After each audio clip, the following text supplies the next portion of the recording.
Muy buenas tardes, amigos de DITEC. Bienvenidos a otro encuentro. Muy buenas tardes a todos. Primero damos inicio a esta nueva instancia con un video introductorio y luego sí, damos paso a la entrevista principal. Adelante. ¿Qué es DITEC? DITEC es personas con discapacidad, personas mayores, comunidad. EPOF, enfermedades poco frecuentes, oncología y derechos humanos. Unidos por la equidad.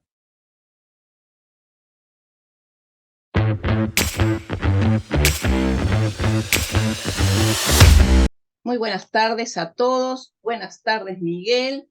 Gracias por acompañarme hoy. Buenas tardes. Es un honor para mí estar aquí. Estamos saludando a la audiencia y como este programa llega a más de 15 países, decimos muy buenos días o muy buenas noches para todos y muy especialmente a quienes nos ven que están internados, gracias al grupo de enfermeras y médicos y luego nos siguen desde sus casas y mandan mensajes de agradecimiento. Los agradecidos somos nosotros por permitirnos entrar en sus casas. Este ciclo ya está llegando a su fin en este 2022. Ha sido un largo sueño acariciado por DITEC. Y justo se dio este año que estamos cumpliendo en diciembre 20 años desde su creación. Les cuento, nos presentamos ante un llamado de Roche en el programa Impulsar Salud. Esto fue una convocatoria a las organizaciones de pacientes y actores de la sociedad civil de Uruguay y Bolivia, y se obtuvo una ayuda del 20% para el proyecto. Nobleza obliga, por ello agradecemos a mi querido amigo Mario Puruncajas, de Ecuador. Gracias por la solidaridad, por este gran trabajo de los subtítulos y la edición de absolutamente todos los programas. Agradecer a Alejandra Pérez, de Canal 23, que nos transmite los saludos y llegan y nos atienden, nos alientan a seguir en este camino. Gracias a nuestras redes sociales que llegan a todas partes de Uruguay y fuera de frontera. Quisiera remarcar que este programa es distinto.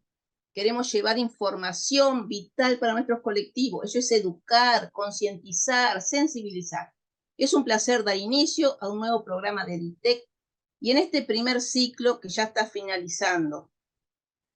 Es un gusto para mí también estar contigo y todos ustedes una vez más. En esta apuesta de DITEC que esperamos que sea por muchos ciclos más. Finalizando este ciclo, tenemos el honor que nos acompañe hoy el doctor Alex Camacho, asesor regional en preparación para emergencias, Departamento de Emergencia Sanitaria OPS OMS. Doctor, ¿qué es la preparación para la emergencia sanitaria? La estrategia de Ingrid H. de la OPS OMS. Y en primer lugar, bienvenido y muchísimas gracias. Bien, Marta Miguel, muy buenas tardes. Un gusto, buenas tardes, como usted lo decía, buenos días, buenas noches a todos quienes siguen este programa. Tanto en Uruguay, que es un país muy querido, el cual tengo muy gratos recuerdos, y de igual manera, pues en toda Latinoamérica y otros países también del mundo que nos siguen. Mi nombre es Alex Camacho, actualmente soy asesor regional, como usted lo decía, de preparativos para emergencias y desastres en el Departamento de Emergencias de Salud de la Organización Panamericana, Organización Mundial de la Salud, en Washington, D.C. Previamente tuve el gusto de ser secretario nacional de discapacidades del Ecuador y de igual manera lideré, estuve al frente del proyecto de la Misión Solidario Manuel Espejo, junto con la vicepresidencia de el licenciado Lenín Moreno Garcés hasta el año 2013. Es decir, por más de una década hemos trabajado, hemos dedicado gran parte de los esfuerzos, sumando a todo lo que hace la sociedad civil y todas aquellas personas que trabajan por y para la discapacidad, justamente para mejorar la inclusión de las personas con discapacidad, no solamente en el ámbito de la salud pública, ahora, sino también en la gestión del riesgo de emergencias y desastres. Justamente nuestro departamento tiene como objetivo y como misión particularmente es mejorar las capacidades de los países para enfrentar todo tipo de emergencias y, por supuesto, con un compromiso sumamente importante con las personas con discapacidad y sus familias de la región. ¿Qué es el marco de Sendai para la reducción del riesgo de desastre en 2015 al 2030? ¿Nos puede ilustrar? Bien, bueno, es importante mencionar que el establecimiento de la Convención sobre los Derechos de las Personas con Discapacidad y por supuesto, sin duda alguna, su protocolo, el protocolo facultativo, es quizás uno de los hitos más importantes de este siglo, y particularmente en lo que se refiere a los derechos de las personas con discapacidad. Y ustedes conocen que el artículo 11 sobre la Convención de las Personas con Discapacidad establece claramente la necesidad, ¿sí?, de trabajar en todas aquellas medidas que puedan promover la inclusión y particularmente no dejar a ninguna persona con discapacidad detrás en cualquier situación de emergencia. Sin embargo, no es un aspecto que se haya trabajado solamente desde la convención, sino también alineado a los diferentes marcos de las plataformas globales de reducción del riesgo de desastres. Esto es del marco de Hyogo en el 2005 y por supuesto ratificado y creo que quizás con mayor relevancia en el marco de Sendai para la reducción del riesgo de desastres, que no es más las metas globales que los países establecieron, ¿sí?, en un caso para reducir la mortalidad, reducir la afectación, reducir la destrucción de la infraestructura crítica y, por supuesto, reducir las pérdidas económicas, pero también con la finalidad de aumentar otros aspectos como la cooperación internacional, como el rol que tienen los gobiernos locales, entre otros aspectos más. Sí, y dentro de esto, fundamentalmente, queremos resaltar que entre el 2013 y el 2015, Naciones Unidas hizo un importante análisis de cuál era la situación de las personas con discapacidad respecto a la gestión del riesgo de desastres, que lo voy a mencionar, más adelante. Entonces, yo mencionaba justamente que el marco de Sendai además tiene 4 prioridades, que es comprender el riesgo de desastres, fortalecer la gobernanza del riesgo de desastres, invertir en la reducción del riesgo de desastres y aumentar la preparación para casos de desastres, es decir, reconstruir mejor sin dejar a nadie atrás. Y entre esto, pues las personas con discapacidad tienen sin duda un rol sumamente importante. ¿Qué es lo que ocurre en el 2013 que mencionaba hace un momento con una encuesta global y un análisis que hace Naciones Unidas? Es que determina que no importa dónde, las personas con discapacidad son relegadas de la preparación para emergencias y desastres. Identifican además que una de las razones por las que existe una mortalidad desproporcionada al resto de la población es debido a la falta o a las dificultades para una evacuación oportuna, pero también sobre las dificultades relacionadas a la accesibilidad universal, es decir, la falta de accesibilidad universal en los medios de comunicación, en la comunicación, en la información, en las tecnologías de información, también provoca que las personas con discapacidad no puedan ser informadas oportunamente y por lo tanto la afectación que podrían tener es desproporcionada al resto de la población, como ya mencionaba. Desde el 2013 se desarrollan y se evalúan varios elementos determinando cuáles son los principales problemas. Y es uno de los aspectos en los que la Organización Panamericana de la Salud nos centramos a partir del año 2016, es cuáles son aquellos elementos críticos realmente sobre los cuales tienen que trabajarse. Y entonces identificamos uno, que la información de las personas con discapacidad no está disponible. ¿Qué quiere decir esto? Es que aún, lamentablemente, en todo el mundo, más aún en Latinoamérica, que es una región quizás una de las más inequitativas del mundo, la información de las personas con discapacidad no está disponible. ¿Qué quiere decir esto? Es que no sabemos quiénes son, no sabemos dónde están, no sabemos qué necesitan. Y por supuesto, eso hace que su situación sea invisible. Eso hace que la sociedad justamente invisibilice la situación de las personas con discapacidad, no solamente frente a la gestión de emergencias y desastres, sino en todos los ámbitos del ser humano. Entonces, al no contar con esta información, sin duda alguna, las posibilidades de participación, las posibilidades de preparación y, por supuesto, de respuesta oportuna, definitivamente se convierten realmente en un gran problema.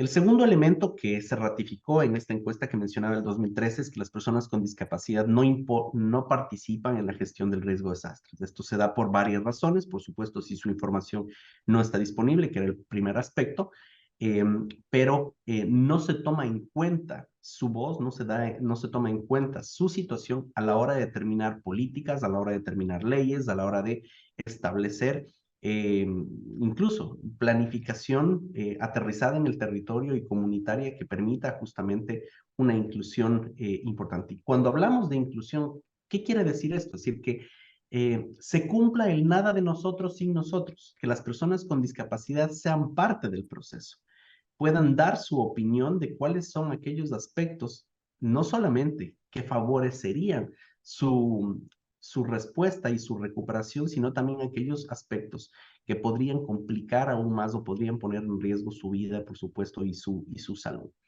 El tercer elemento es la falta de conocimiento y procedimientos para evacuación accesible. Esto se ha visto identificado y se ha visto de manera regular en los últimos 10 años, que fue quizás el punto donde más se alertó al respecto fue luego del terremoto de Sendai en Japón, en donde se vio que uno de los elementos sobre los cuales que ocasionó una mortalidad desproporcionada, una mortalidad casi 2 veces o 3 veces mayor al resto de la población, fue que las personas no pudieron evacuar a tiempo. Y no pudieron evacuar a tiempo no solamente por problemas de movilidad, sino también porque no recibieron las alertas tempranas de los formatos que eran necesarios para que puedan enterarse pues frente a una situación que les urgía realmente evacuar. Entonces, un cuarto elemento es la falta de preparación y capacidades de las organizaciones. La discapacidad, ustedes saben, es parte de este hermoso mundo diverso que tenemos. Y cada persona con discapacidad es diferente a la otra. Además, cada discapacidad, ¿sí? Dentro de su mismo tipo tiene ciertas particularidades. No es lo mismo, ¿sí? Trabajar frente a un proceso de evacuación con una persona parapléjica que con una persona cuadrapléjica o una persona probablemente que tiene alguna amputación o algún otro aspecto de discapacidad física o que tiene discapacidad de sus miembros superiores. Y de igual manera, la discapacidad física no es la misma que la discapacidad intelectual, y por supuesto también representa enormes retos la discapacidad visual, la discapacidad auditiva a la hora particularmente de la comunicación y de información, particularmente en alerta temprana. Entonces, se requiere que las organizaciones en primer lugar, que están en la primera línea de respuesta, sepan cómo manejar estos casos. Pero recordemos, la primera línea de respuesta siempre, en toda emergencia, ha sido, es y será la comunidad. Y entonces también se requiere trabajar mucho más con la comunidad, no solamente para saber dónde están esas personas con discapacidad, sino también cuáles son los planes que esas personas requieren para poder preservar su vida y su integridad, su salud. Y lo que mencionaba, los planes de respuesta, ya hablando particularmente en el sector de la salud, no incluían las necesidades de las personas con discapacidad. Entonces, por esa razón, decidimos en primer lugar, junto con varias organizaciones con la participación activa de las personas con discapacidad de la región, en primer lugar, establecer una estrategia con un nombre que sea mucho más llamativo, que pueda recordarse fácilmente, y es por eso que decidimos el nombre Ingrid. Mi esposa se llama Diana, por si acaso, es decir, no tiene nada que ver con un nombre de una persona, sino que le nombramos a la inclusión en la gestión del riesgo de desastres, Ingrid. Entonces, ¿con qué objetivo? Con la finalidad de aplicar políticas y estrategias de reducción de riesgo de desastres para prevenir nuevos riesgos, para reducir los riesgos existentes y, sin duda alguna, gestionar el riesgo residual. Y empezamos a trabajar por los hospitales. ¿Por qué razón por los hospitales? Porque más del 88% de los establecimientos de salud hospital en la región de las Américas, sí, están expuestos al menos a una amenaza de origen natural. Más del 40% de establecimientos de salud están expuestos, están localizados o tienen una exposición alta frente a amenazas naturales. Esto quiere decir que además, corroborado con lo que ocurrió en la pandemia, que los hospitales fueron la primera línea de respuesta, fueron la columna vertebral de la respuesta a la pandemia, sin duda alguna es necesario trabajar en este ámbito. Entonces, ¿qué es INGRID-H? Esta es una metodología de evaluación-acción para mejorar la preparación, para mejorar el nivel de preparación para la respuesta hospitalaria en situaciones de emergencia y desastres, causados no solamente por amenazas de origen natural, sino por cualquier tipo de amenaza, sea esta biológica, radiológica, química, hidrometeorológica, geológica, etc. Por supuesto, con énfasis en las personas con discapacidad. Entonces, la metodología en sí permite conocer el nivel de inclusión en la preparación para la respuesta a desastres en los hospitales, nos ayuda a identificar las brechas prioritarias y da seguimiento del progreso para establecer ajustes razonables en la instalación. INGRID-H es una metodología costo efectiva, es decir, que su evaluación y su implementación realmente frente al impacto que genera, el costo realmente es sumamente bajo. Y entonces, ¿qué elementos sí evalúa INGRID-H? Justamente los 5 elementos de los cuales hablamos del por qué las personas con discapacidad mueren más y son afectadas más en desastres. Recordemos cuáles eran. Sí, la falta de información, es decir, son invisibles, no participan, problemas en la accesibilidad universal, falta de preparación y, por supuesto, los planes de respuesta que no incluyen las necesidades de las personas con discapacidad. Por esa razón, evaluamos entonces visibilidad, participación, accesibilidad, capacidades y plan hospitalario. 5 elementos, ¿sí? En donde alrededor, con menos de 15 ítems, se establece cuáles son aquellas acciones que pueden ser mejoradas en un corto, en un mediano y en un largo plazo. El proceso de evaluación se lo realiza en un día prácticamente e inmediatamente se sale con un plan de intervención que permite justamente tomar las acciones pertinentes.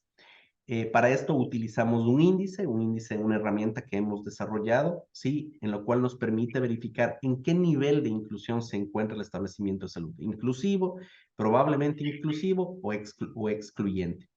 Nos genera un reporte inmediato que nos establece el nivel, pero esto también se traduce en básicamente cuáles son los escenarios, si el hospital, el establecimiento de salud está más preparado en autonomía o en capacidades de respuesta, es decir, qué tan bien preparado está para gestionar la situación de las personas con discapacidad o qué tan preparado está el hospital en cuanto a la respuesta frente a un evento adverso. Entonces, puede estar en un escenario A, un escenario B, un escenario C, un escenario D. El escenario A es el escenario ideal en donde hay alta autonomía y alta capacidad de respuesta, ¿sí? El escenario C, pues hay alta capacidad de respuesta, pero baja autonomía, ¿sí? En el escenario B hay alta autonomía, hay baja capacidad de respuesta, y el escenario D, en donde tenemos baja autonomía, baja capacidad de respuesta, que realmente es el escenario menos favorable para las personas con discapacidad.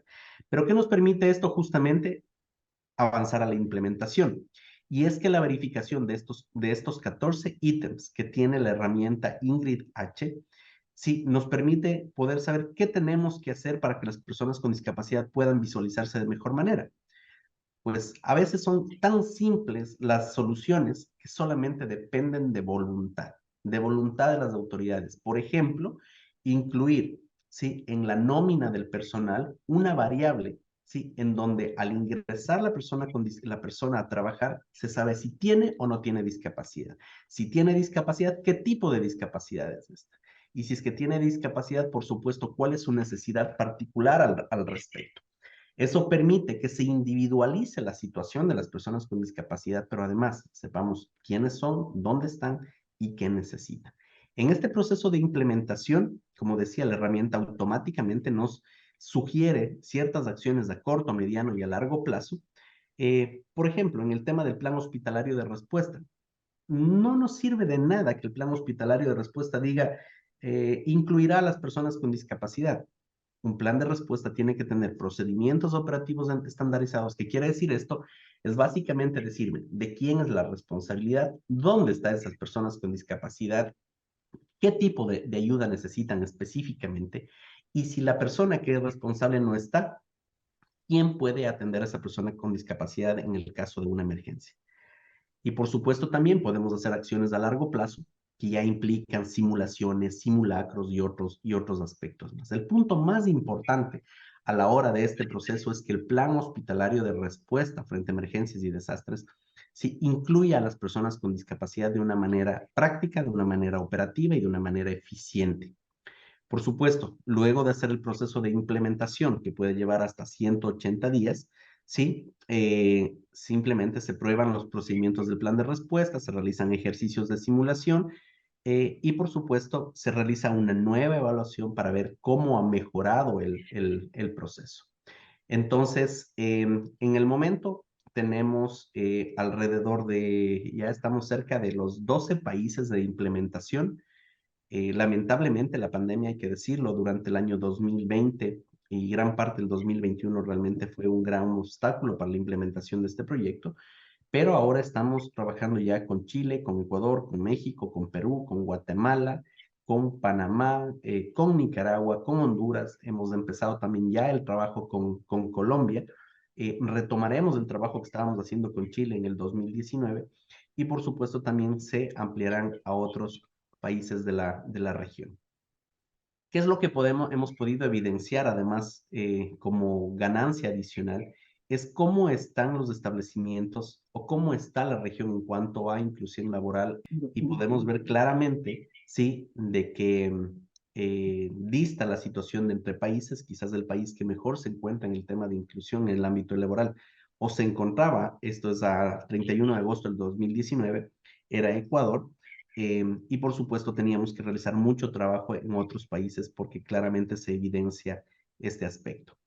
Aquí mencionar una anécdota, en algunos de los países pudimos incluso con mucha preocupación, con mucha tristeza evidenciar que había autodiscriminación, si las personas no querían identificarse como personas con discapacidad por miedo a ser relegadas, por miedo a ser discriminadas. Y eso hacía que lógicamente la situación sea invisible, como digo, el gran problema. Ahora ya estamos, habíamos empezado este año con 44 hospitales, muy operativa, muy sencilla y costo efectiva para mejorar la vida de las personas con discapacidad. Ahora, la gran pregunta que muchos se harán es, muy bien, ¿esto es para quién dentro del hospital? Nosotros hemos definido que primero hay que trabajar dentro de casa para poder servir a los demás. Y si el hospital es inclusivo y es inclusivo con su personal, sin duda alguna estará preparado para atender al público externo por default, por hecho. Entonces, hemos implementado también y estamos implementando otras metodologías que van enfocadas a la evacuación de tanto pacientes como personas con discapacidad desde las áreas críticas que permitan justamente también una integralidad en las acciones. Estamos además trabajando en otros ámbitos del INGRID. Son procesos que avanzan a su ritmo, a su pausa, porque hay que hacer muchos procesos de consulta, pero particularmente queremos trabajar ya de una manera mucho más fuerte en la respuesta con el involucramiento en el ámbito comunitario. Y entonces, ¿hacia qué caminamos? Hacia tener hospitales resilientes, hospitales que sean seguros, hospitales que sean sustentables, es decir, verdes, hospitales que puedan ser capaces de expandir sus capacidades, que tengan enfoque multiamenaza, es decir, que sean adaptables, que sean flexibles, pero además que sean inclusivos. ¿Cuál es la forma para poder lograr esa inclusividad dentro de los hospitales? Pues Ingrid H es una muy buena opción. Mencionar que Ingrid H ahora ya se está piloteando en algunos países del este del Mediterráneo, pues y nos sentimos realmente muy contentos de compartir esta experiencia. Además, justamente ustedes pueden ver en la pantalla, sí, el código QR con la dirección electrónica, sí, que permite descargar, pues, el documento sobre el respecto. La organización ha desarrollado también ha trabajado en otros ámbitos, no solamente en el de discapacidad, sino también en el de género, de etnicidad y por supuesto en el aspecto de migración, que es un aspecto sumamente importante. Voy a parar ahí más bien para poder hacer ya de esto un diálogo un poco más fluido, dependiendo como ustedes lo requieran, pero mencionarles que decía al principio que tengo un muy grato recuerdo del Uruguay. Entre el año 2014 y 2015, yo lideré justamente un proceso de cooperación desde la Secretaría Nacional de Discapacidades de Ecuador con un proyecto piloto que se llama Uruguay sin Barreras en ese momento. y luego pues llevamos la experiencia hacia Artigas y se desarrolló el proyecto Artigas sin barreras. Fue una muy bonita experiencia y tengo recuerdos muy gratos no solamente las personas que trabajaron al respecto, sino de, de todas las familias a las que se pudo asistir en su momento, particularmente la persona líder que estaba a cargo, que era la doctora María José Bagnato, que realmente tengo muchos recuerdos. Y bueno, si es que me escucha, pues le mando un fuerte abrazo. Gracias. ¡Cuánto aprendizaje, por favor! Gracias. Yo ahora le digo, algunas preguntas ya estuvieron contestadas, pero ahora vamos a ir. ¿Qué avances está implementando la estrategia INGRIH en Uruguay? ¿Se va a involucrar a la sociedad civil dentro de los procesos de implementación, validación? Bien, bueno, nosotros como organismo de cooperación, nosotros hemos compartido y hemos de hecho desarrollado todas estas metodologías de la mano de los expertos de la región. Sin duda alguna, nosotros respondemos al mandato de los países y cuando Uruguay pues lo requiera, nosotros estaremos listos para apoyar y para colaborar. No para hacer el trabajo, sino más bien para desarrollar las capacidades dentro del país, que realmente es nuestro principal motivo. Creemos que Uruguay tiene una potencialidad muy importante en el tema de inclusión.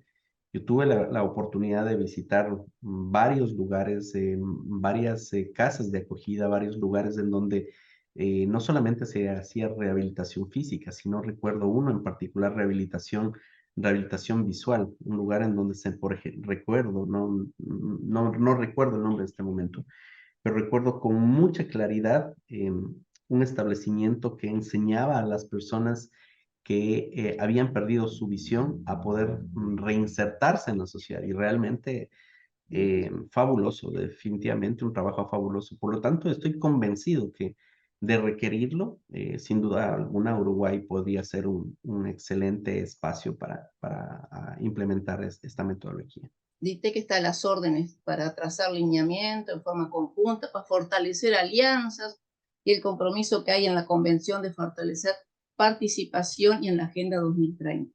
Así es. Un saludo muy grande al doctor Alexis Camacho por toda esta información que es maravillosa. ¿Qué hacer antes, durante y después de un desastre y priorizar amenazas locales? Bien, creo que aquí algo que hemos aprendido a lo largo del tiempo también es que la preparación frente a emergencias y desastres en las personas con discapacidad no es la misma. O sea, no podemos creer que la misma fórmula funciona para todos. Por una razón simple, porque las necesidades de cada una de las personas con discapacidad son diferentes. Por lo tanto, nosotros diseñamos un plan de emergencia familiar, que es lo que sugerimos, en donde se identifiquen en primer lugar cuáles son las amenazas, es decir, qué es lo que le puede afectar a la familia en el caso de una emergencia. Por ejemplo, en Uruguay, aunque no frecuentes los desastres, pero recuerdo varias inundaciones que han ocurrido. Entonces, por ejemplo, si hay una persona con discapacidad que vive en un primer piso, en una localidad que ya ha sufrido inundaciones anteriormente, pues sin duda alguna, el primer punto será primero saber enterarse la situación del clima, si el clima va a empeorar, la situación que se puede estar dando en cuanto a lluvias, etcétera. Es decir, poder recibir la alerta lo más pronto posible. Estoy enfocándome dentro del ámbito familiar. Si eso no es posible, ¿sí? Y ya la familia se enfrenta frente a la emergencia, pues la familia tiene que haber diseñado un plan de evacuación. En este caso puede ser una evacuación vertical, es decir, hacia un segundo piso. Por lo tanto, si es una persona con discapacidad física que tiene problemas en su movilidad, tendrá que definirse quién en la familia, en el vecindario, puede ayudar o auxiliar a esa persona. Si es que la persona, sin duda alguna, por supuesto, no tiene autonomía para hacerlo. En el caso de una persona con discapacidad visual, pues de igual manera, ¿no? Hay que practicar y establecer cuáles son las rutas de evacuación. Esto pensando un poco en el escenario de Uruguay, ¿verdad? Por el tema de inundaciones. Pero puede ser también el caso de un terremoto en otro lugar, puede ser un caso básicamente de fenómenos hidrometeorológicos con con deslizamientos o cualquier otro tipo de emergencia. Entonces, es importante establecer ese plan de emergencia. Y dentro de ese plan de emergencia incluye también cuál es una mochila, cuál es su maleta de evacuación, una maleta que siempre esté a la mano, al menos con agua para una dotación de agua, dotación de comida y particularmente en muchos casos, muchas personas con discapacidad suelen tomar cierto tipo de medicación o ciertos implementos. Algo tan simple, por ejemplo, como una persona sorda, ¿sí? Una persona con discapacidad auditiva que usa por ejemplo, o con discapacidad auditiva leve, que utiliza, por ejemplo, Audífono. un audífono, Audífono. ¿Cómo usa un mi- audífono, sí, necesita, por supuesto, las baterías. Si esa persona, Pilas. sí, tiene que evacuar, las pilas que le llaman, no sé cómo le llaman en Uruguay, las baterías, las pilas, tiene que evacuar y va a estar fuera por algún margen de tiempo, por alguna razón, en algún albergue. Por supuesto, si no llevó las pilas, no va a poder funcionar su audífono, no va a poder enterarse de lo que pasa alrededor y sin duda alguna la situación se puede agravar. O sea, cosas tan simples o sencillas que se pueden solucionar en el momento de planificar, a la hora de planificar. No se requiere llevar un cargamento de pilas, sino algo que por lo menos le pueda garantizar que durante cierto periodo de tiempo puede mejorar el tema de medicación. Algunas personas utilizan ciertos parches para evitar escaras con discapacidad física. Bueno, una cantidad de situaciones que son, yo diría, propias de cada una de las personas. Sí, la situación de las personas con discapacidad, ninguna situación de una persona con discapacidad es igual a otra. O sea, Claro, ¿no? así se trata de la misma discapacidad, del mismo tipo, incluso son diferentes. Eso. Y el entorno familiar, sí, es lo que le hace aún más particular. Entonces, algunos pueden tener la posibilidad de apoyo externo, de apoyo interno dentro de la familia, otros no. Entonces, en ese caso, es necesario que en el nivel comunitario, los líderes barriales se preparen y, por supuesto, también identifiquen dentro de su barrio qué persona va a necesitar apoyo. En algunos casos no es necesario que pueda ser una persona con discapacidad. Por eso también hay que pensar de una manera inclusiva para todos. Puede ser que tengamos un adulto mayor que tiene dificultades de movilidad, que no necesariamente tiene discapacidad, pero su deambulación puede ser mucho más lenta que otros, no puede salir corriendo. Puede ser también el caso de una mujer embarazada, que va a requerir probablemente, si es que hay por ejemplo, una inundación, puede requerir una evacuación vertical, es decir, a un segundo o tercer piso para poder salvar su vida. A lo que me refiero con todo esto es que este plan de emergencia tiene que, en primer lugar, identificar cuál puede ser el riesgo potencial. Segundo, qué es lo que tienen que hacer, quién les puede apoyar y qué cosas tienen que llevar consigo. Entonces, de esa manera, creo que es uno de los mejores aportes que puede hacer la comunidad al respecto. ¿Por qué razón? Porque las instituciones de socorro van a llegar, sí, sí van a llegar. Pero cuando se dé un desastre en donde tenemos solamente una localidad, 100 personas, el sistema de emergencia va a colapsar. Por lo tanto, la ayuda le va a llegar, sí, pero probablemente ya sea muy tarde cuando llegue esa ayuda. ¿Y qué va a pasar durante ese tiempo? Puede llegar ayuda internacional también. Va a tardar aún más, puede tardar 3 días, una semana. Entonces, la primera línea de respuesta siempre será la comunidad y es ahí en donde hay que fortalecer. Y por supuesto, ¿cuál es el núcleo de la comunidad? La familia. La familia es el principal núcleo de la comunidad en donde sin duda alguna esas acciones tienen que potencializarse aún más si hay personas con discapacidad. Si no hay personas con discapacidad, igual, también el punto hay que verlo desde otro punto de vista, ¿sí? La línea entre tener una discapacidad y no tener discapacidad es tan delgada, ¿sí? Que todos, absolutamente todos, tenemos que tomar en consideración que esto no es que le pasa al ajeno, al vecino, al de al frente, que a mí no me va a pasar. En algún momento de nuestra vida todos tendremos una discapacidad temporal o permanente. Por lo tanto, sí, tenemos que pensar que además el tema de, por ejemplo, mejorar el tema de accesibilidad es un tema de todos. Y cuando hablaba de mejorar el tema de accesibilidad, sí, es uno de los elementos más importantes que hay que trabajar para evitar la muerte de las personas con discapacidad, sus familias y otros, e incluso para evitar más discapacidad. Yo hablaba que esta línea es tan delgada porque hoy puedo enfrentar una emergencia y probablemente hay un sismo, me cae una viga, me quedo cuadrapléjico y mañana soy ya una persona con discapacidad. O tengo una situación, por ejemplo, tengo una situación de diabetes, tengo pie diabético, no llevé mi medicación en el momento de la evacuación, se complica mi situación de diabetes, se da una infección en mis miembros inferiores y termino con una amputación. Es decir, la situación realmente nos atañe absolutamente a todos. Se habla que entre el 12 y el 15% de la población mundial tiene algún tipo de discapacidad. En algunos países, dependiendo de cuál es la metodología que se usa para su identificación y su calificación, pueden variar los porcentajes.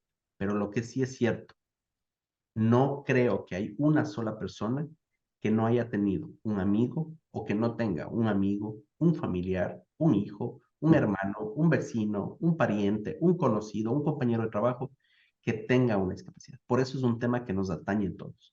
Y cuando hablaba del tema de accesibilidad universal y cuando hablamos del tema de discapacidad, tenemos que sacarnos también algunos mitos. La discapacidad no solamente es la persona en silla de ruedas. La persona con discapacidad no es solamente la discapacidad física. Tenemos una gama realmente de diversidad en este aspecto, con discapacidad intelectual, en algunos países calificados la discapacidad psicosocial, en otros casos, por supuesto, la discapacidad visual, la auditiva, que es una de las más importantes dentro del ámbito sensorial, entre otros. Entonces, es un tema que nos atañe no solamente, como digo, a todos los niveles, desde el hogar, a la comunidad, a los líderes barriales, a las autoridades locales, a las autoridades de salud, a las autoridades que hacen gestión de riesgo, a las autoridades que hacen inclusión social y, por supuesto, aquellos en los que tienen en sus manos el mejorar, el cambiar la legislación para hacer de los países de nuestra América países realmente inclusivos. ¿Y cuándo serán inclusivos? No cuando digamos que las personas con discapacidad están incluidas, sino cuando las personas con discapacidad y sus familias, sí, alcancen el nivel de autonomía e independencia necesarios para poder desarrollar las actividades de la vida diaria como todos lo hacemos. Sí, nosotros tuvimos en Uruguay, en Dolores, no sé si la llegó a conocer, la ciudad de Dolores, tuvimos un tornado. Entonces, ahí comenzamos nosotros a tomar conciencia de lo importante que es prevenir. Entonces, yo dije, fantástico, Mario, cuando me dijo de entrevistar a Alex Camacho, que tenía el LinkedIn de... Muchísimas gracias, porque hoy hemos aprendido muchísimo. Información por lo que Vital. muy bueno. No, Mario es un querido amigo Algo más que con quien hemos tenido la oportunidad de desarrollar muchas acciones. Muy contentos realmente. Nosotros felices y no queremos realmente abusar de tanta generosidad. Muchísimas gracias por esta entrevista. Sabemos que en estos días las agendas están complicadas y que nos haya hecho un espacio muy agradecido, la verdad. No, Marta, Miguel, más bien el agradecimiento es de mi parte por permitirnos y darnos este espacio a la Organización Panamericana de la Salud para poder quizás extender un poco más la voz sobre este aspecto tan importante. Uruguay tiene un papel importantísimo, fundamental en la región. Es por esa razón que la próxima plataforma regional de desastres va a ser justamente en Uruguay, si no me equivoco, a finales de febrero. Y ahí pues también estaremos tocando el tema de inclusión. Muy probablemente estaré en Uruguay, pues y ojalá haya la oportunidad de verlos por ahí y conocerlos Qué en bueno, persona, ¿no? sí.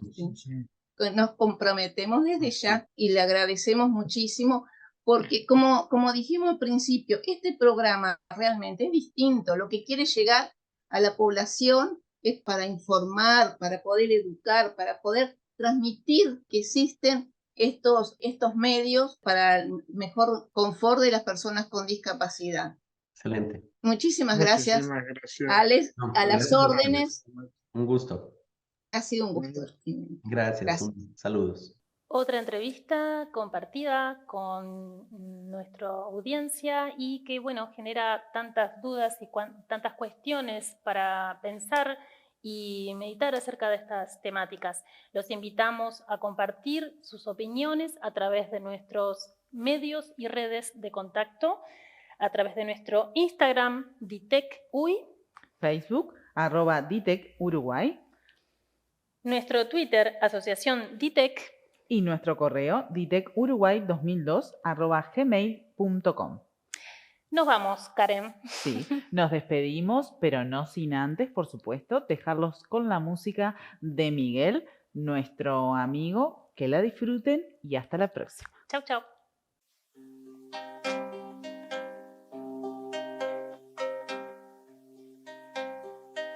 Salgo a caminar por la cintura cósmica del sur. Piso en la región más vegetal del viento y de la luz. Siento al caminar toda la piel de América en mi piel y hay de mi sangre un río que libere mi voz.